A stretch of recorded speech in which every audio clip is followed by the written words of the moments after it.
Well, yeah, it's great now. I've made some changes, and it's improving. Well done.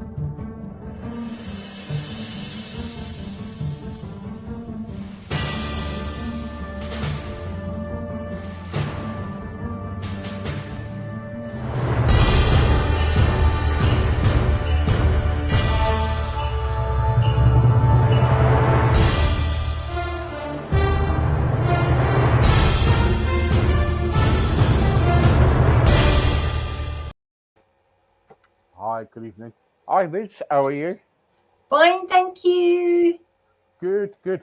Um, I heard I was listening to you today, plus winding you up about fish and chips and I such. know you wee tinker. Um,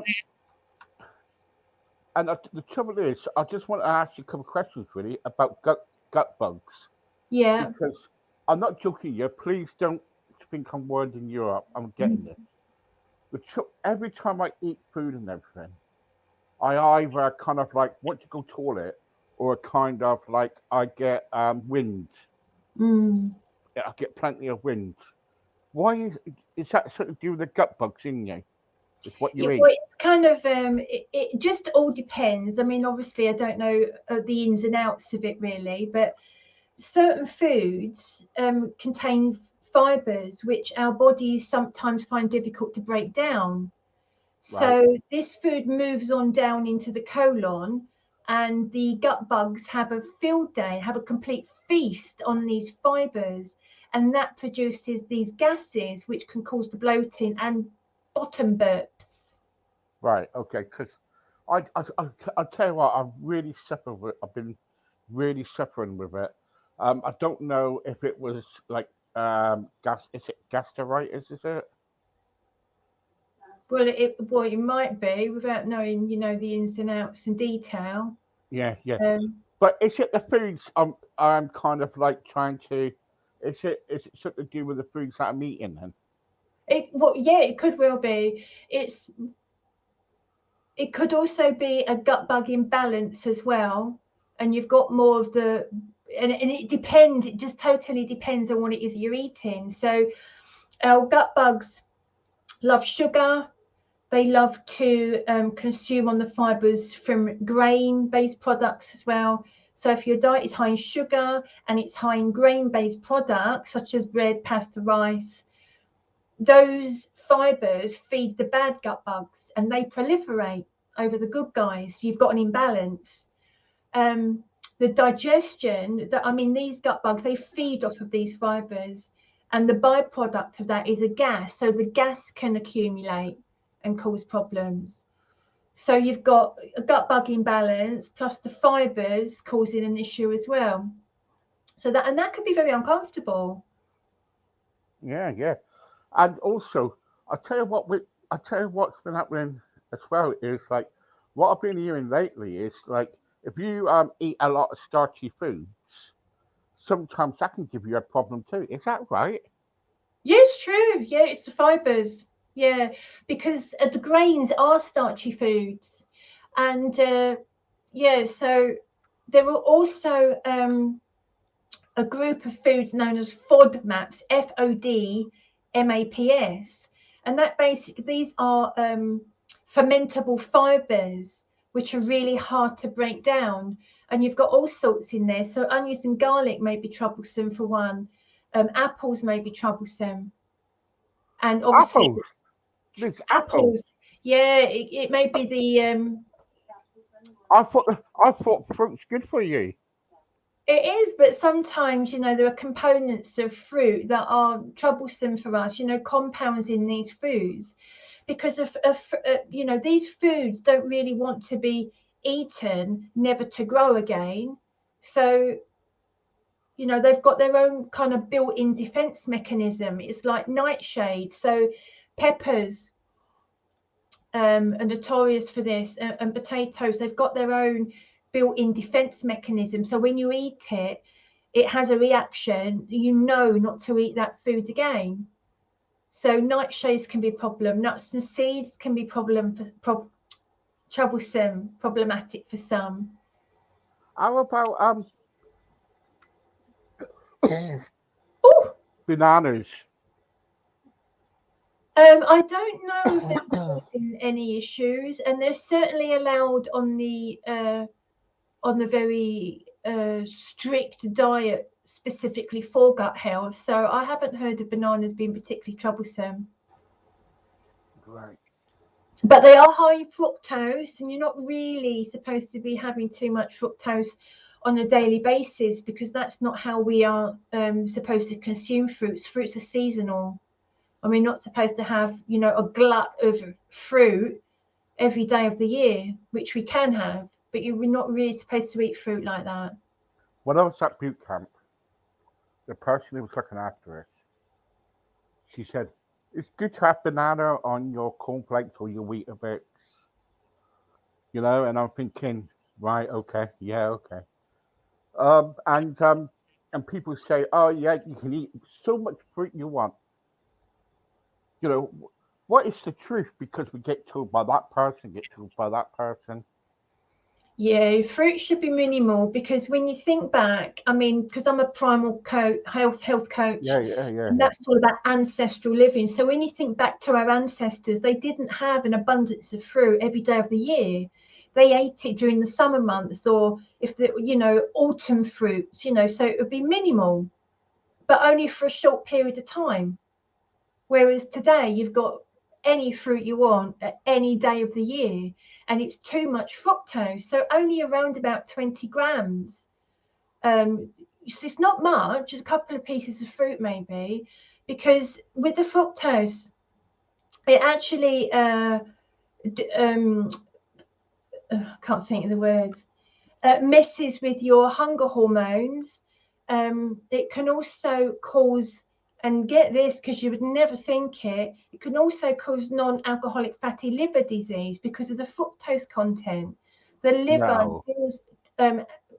deals with fructose differently to any other sugar, and it's processed in the liver, and it can cause fatty liver, which is, you wouldn't think that, but it can. And it's all because we're not supposed to be consuming a variety of fruits every day of the year. Minimal fruits, seasonal, so we overload our system with fructose. And then of course you've got honeys as well, that's fructose. God. But again, our ancestors, if they found a beehive, they would lap up this honey, but then that will be it. They wouldn't have that again the following day, the following day, the following day. It'd be once until they came across another beehive. So as a primary coach, then do you um sorry, I got a bit of a cough. Do you kind of like do you believe food from the ground then? So you know what I mean? Do I what? Right. As a primary coach, you said about your ancestors and stuff like that. Yeah, Sorry. that's all right. Um, so with your ancestors and stuff, does that kind of like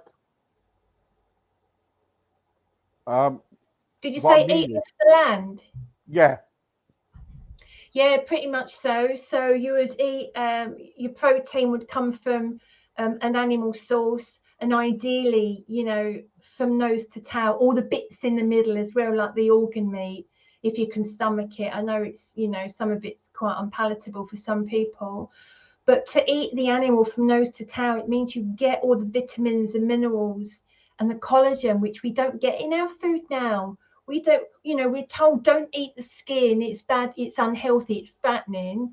We don't nibble around bones like we used to. So we're not getting the collagen in our diet. So animal nose to tail, vegetables and fruits seasonally, don't go bonkers with that. right, And healthy fats, but the healthy fats come from the animal sources, really. right, okay, okay. And the So fruits such as avocado and olive, they've got lovely fats in, nice healthy fats, and from fish. So yeah, really, it's just it's the normal. It's, well, I say normal. It's the human diet is how we should be eating, but we don't. We eat out of packets. tins and jars.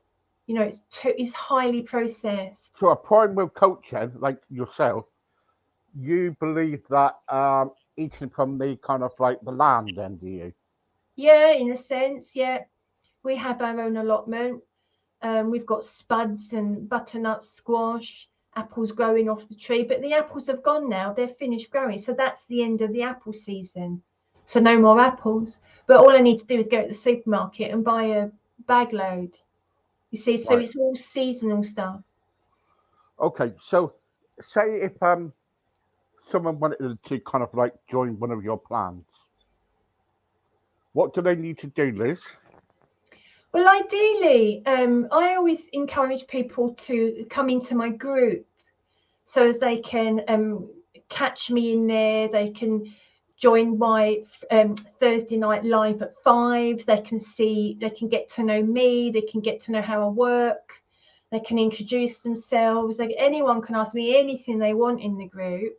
So jump in the group, get to know me a little bit better. I do loads of workshops, like you joined me tonight, didn't you, Steve? I did Yeah, really a good, quick really good. workshop on autoimmune. Why does autoimmune kick in? Why do you suffer with that? So I do little workshops, and I do 2 or 3 workshops depending on what the subject is. And then if anyone wants help to implement any of the advice that I give, they can then join me for a paid program. But that's, 2 or 3 weeks in of watching my workshops, joining me on those. And then if people know how to do it but find it difficult to do it on their own, then I will join them and take them from A to B, help them along and, give them accountability, give them support, give them guidance. Right. Because I've changed. Well, my little thingy doesn't say. Well, I am a primal health coach, obviously, but I'm now focusing on gut wellness. I was Right. weight loss, but I don't think so many people need help with that anymore because there's so much free stuff online and so many groups on Facebook they can join to get free help. But because I'm in a juicing group and it's got 10,000 members and I'm a moderator of this group, and I just put a poll in there. Why are you in this group? Is it for weight loss or is it for health? And health came out on top. So Right. more people need help with their health than they do with weight loss. So I'm now focusing on that because myself, I'm an ex-IBS sufferer. So my goodness, I know how it feels to have digestive distress. Yeah. And I haven't had IBS now since I changed my way of eating. I haven't suffered with that since. So I know that it works and it works really, really well. Right. Okay. Okay. So you're coming off the weight loss thing now, and you're looking into the healthy side of things. Yeah. Yeah, the gut health specifically, because the health of our gut is like the core of our overall wellness. And if that isn't right, you are not going to be right. It's the first place you have to start. And it's virtually everything that goes wrong with you is down to how healthy or not your gut is, apart from inflammation as well. Inflammation. But the great thing is, to get a healthy gut, you have to remove the foods that cause problems elsewhere. So the processed oils and the grains that cause inflammation and the sugar that causes inflammation. So by clearing up your gut, you as a byproduct, you help every other area as well. Inflammation comes down, blood pressure comes down, poor cholesterol readings come down, you improve your cholesterol readings, um, blood sugar, insulin, that all starts to come under control as soon as you start healing or taking care of your gut. And not because of direct impact from your gut health, but by removing those foods that cause poor gut health, you're removing the foods that cause all those other things as well. So to Mm. concentrate on your gut and get a healthy gut is one of the best things you can do. Yeah. Yeah. Because the trouble is, we've got trouble is, what would happen if you like bloating a lot? If you keep bloating? Yeah, well, you need to look at the foods that are triggering that. And as soon as you take out those processed grains, then you reduce a lot of the fibers that are causing that bloating. Because as well, we're not built to digest grains. Grains only came in around 10,000 years ago, which sounds like a long time. But we've been evolving for 2.5 million years. It's a tiny drop in the ocean. So our bodies haven't really evolved to produce the enzymes that are required to break down these hard to digest fibers. And then you've got the toxins in the grains as well. They're really lethal. And so most people know about celiac disease now, and that celiac sufferers, can't have gluten. And it's those are the lectins, the toxins in the grains. The lectins are so spiteful and they cause direct damage. They actually cause the cells to separate. And that's what's allowing undigested food particles and toxins literally to leach into your blood and trigger your immune system. And that's all that is. And that's in grain-based products. Gosh, God. Yeah. Don't eat much grain and stay away from it. I know, but that's the problem though, Steve, isn't it? Because you take a look at the MyPlate, the government dietary guidelines, MyPlate, the old food pyramid. Oh. They're telling you to pile up, a third of your plate should be of grain-based products. And it makes me mad, Steve, because these are the products that are causing weight gain and poor health, poor digestive health. And it's no wonder that, cases of celiac are soaring. Autoimmune disease is increasing by 9% every year. 4 million people are known to be living with at least one autoimmune disorder. And it's increasing every year. It's going up. I know. It's getting really bad, though, isn't it? Yes. Yeah, they make a lot of money from, kind of like wheat and grain and all sorts. But the trouble is, you see, with these LP places, I've been on some like diet courses, and they got this plan down. They go, right, all that is good for you, so you can eat much of that as possible. But the trouble is, though, you don't get the education behind what's in it. No. And that is a problem with a lot of just diets, or you don't get the reason why. What is the effect of this food? Because as soon as they understand the effect of that food, it allows them to think twice. It allows them to make a decision about what they put in their body. But being told grains are healthy, you should eat grains, they're being brainwashed into believing they're doing a good thing, and they're not. They're causing their bodies harm. Yeah. Because it's just the toxins. It's the plant's natural defense mechanism, but it's causing a lot of damage. It's causing a lot of poor health. It's not just processed food. It's the magnitude of grain-based products and how we're believed or led to believe that they're healthy. And grains do not give us anything that proteins and veggies don't give us. It doesn't give us anything extra. You can get all of that in proteins, healthy fats, and your veggies, all of it. Gosh. Yeah. Can be. Last thing before we go. Did you go to the conference or? The public health collaboration? Yeah. No, I didn't. No, it was too far away. But I saw that they got their water urn, their hot water urn. But no, I didn't go.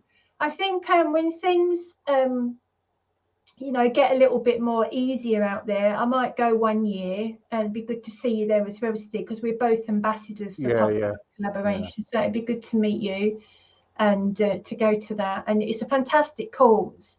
So for your viewers, the Public Health Collaboration is a charity working alongside medical practices and practitioners to try and help the health of the nation, and to really promote. It is literally a low carbohydrate diet, but only in the sense that you take out those problematic foods. As soon as you take out those problematic foods, you've got a good low carbohydrate diet, which is what we should be consuming, low carbohydrate. Because when the no fat came in, everything was low fat, the carbs went up. And it's the carbs going up in people's diet that caused the problem. And they forgot about the carbs, didn't they? It was all fat, wasn't it? Yeah, well, it was low fat, high carb diets. Yeah. And then it's no wonder, the nation became overweight and unhealthy. But we're only doing what we believed was right. Yeah. And sadly, some people still do believe that they're doing the right thing. And that's what I mean about the education, learning about the effect of food, which is pretty much how I work, teaching people the effect of the food that they're consuming. Then they can make their own choice as to whether to consume that or not. I mean, we all know about sugar. We know we shouldn't eat sugar. That is up to us.